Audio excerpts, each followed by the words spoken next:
Welcome to Film Riot. I need a haircut and to shave because I'm starting to look like I belong in the mountains. This is my writing beard.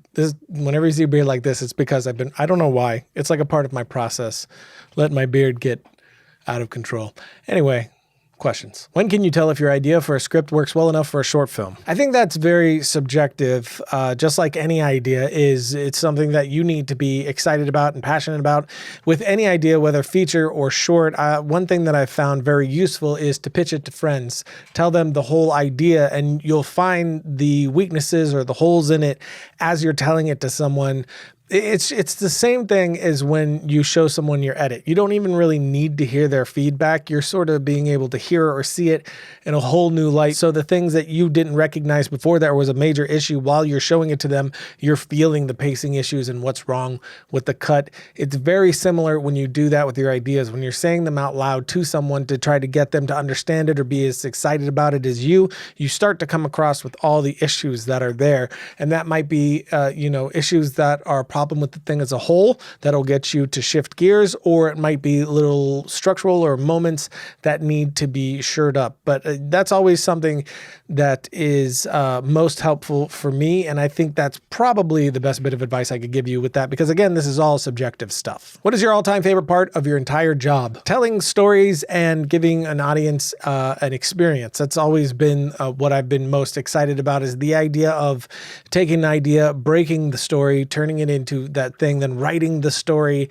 and then everything in pre-production as far as all the shot listing or just bringing together the vision to get everybody on board to show what you want this thing to be, and explaining it to people, into shooting it, which crafts it even further, and then all the post-production, which does the final crafting, just figuring it out from start to finish, how to give the audience the experience that you are out to give them. Hey Ryan, it's Ryan. Hi Ryan. Later this year, I'll be first AD for a short film. I've only ever seen others in this role, but I've never done it myself. I was wondering what advice you have for a first-time assistant director. I've never been an assistant director myself, but I know how hard and important that job is. So the main advice I would give for anybody who wants to be a first assistant director is to first be a second assistant director, to work under a first assistant director and learn that way. That way, when you step into those shoes, you can step into those shoes a lot more comfortably and ready for that. It's a really hard job, and your job is to keep everything together, everything on point, everything moving well, support the director, make sure you're making your day. There's a lot that goes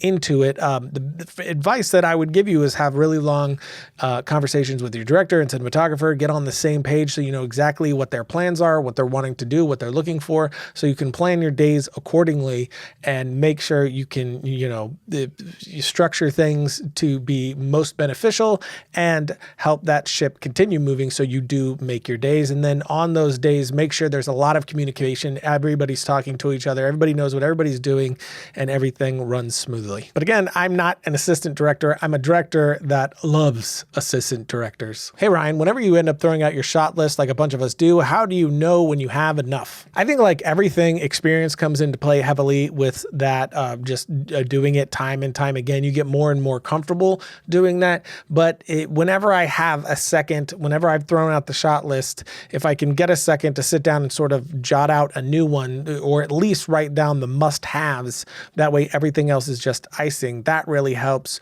Or in the end, after you've done all your shots, if you have a second, if you're writing down what you have and you can cross-reference that with the shot list to see if there's anything major that you're missing, and relying on your DP to be there to have your back as well. Sometimes that's difficult because you're making it up as you go and you're moving so fast that it's sort of just all in your head. I've really only been that bad on the really low budget stuff.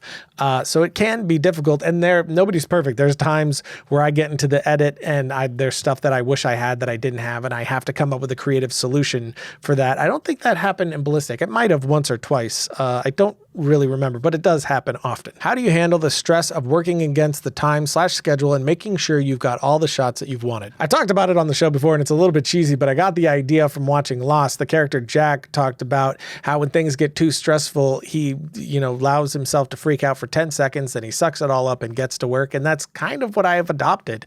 I give myself a moment to freak out and then no more. And then it's just focusing on the task at hand. And you can get overwhelmed if you look at everything everything. But what's the problem right in front of you? Solve that problem. Now, what's the next one? Solve that problem, and the next one, and the next one, and the next one. And it's a lot easier to, bite off that way when you're taking it at bites, not trying to do the whole thing, consume the whole thing at once.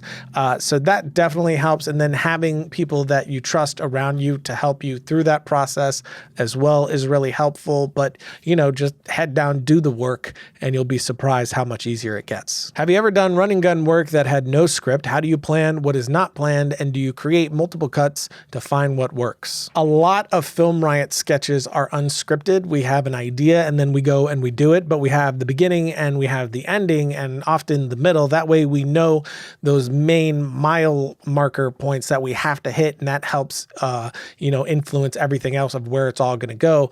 And shooting chronologically is really important with that stuff, because as you're making it up, you're shooting chronologically, so you're sort of editing it as you go, figuring that out that way as you go. It's the same way as if you would write it, really. You're just writing it while doing it. I did sort of do that with Sentinel. Sentinel, I believe I don't remember if there were bullet points or if there was I think it might have been bullet points of. You all right back there?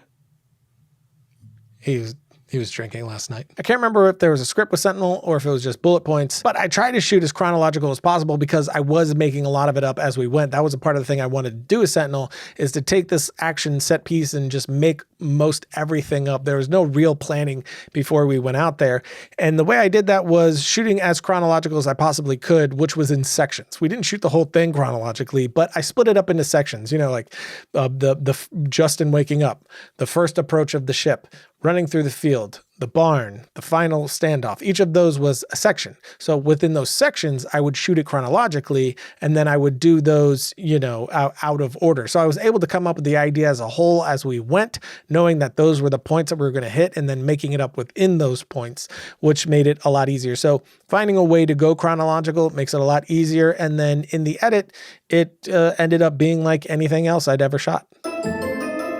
Domain.com has all your website needs, including .com and .net domain names and intuitive website builders to help you start creating an identity online. They're affordable, reliable, and have all the tools that you need to build your website and start sharing your ideas with the world. And no domain extension is going to help you tell that story like a .com or .net domain name. And if you want to brand yourself online, Domain.com has over 300 domain name extensions to fit your needs from .club to .space. Of course, they want to show you love by giving you 15% off their already affordable prices when you get domain names, web hosting, and email. Just use the coupon code FilmRiot at Domain.com's checkout. And when you think domain names, think Domain.com.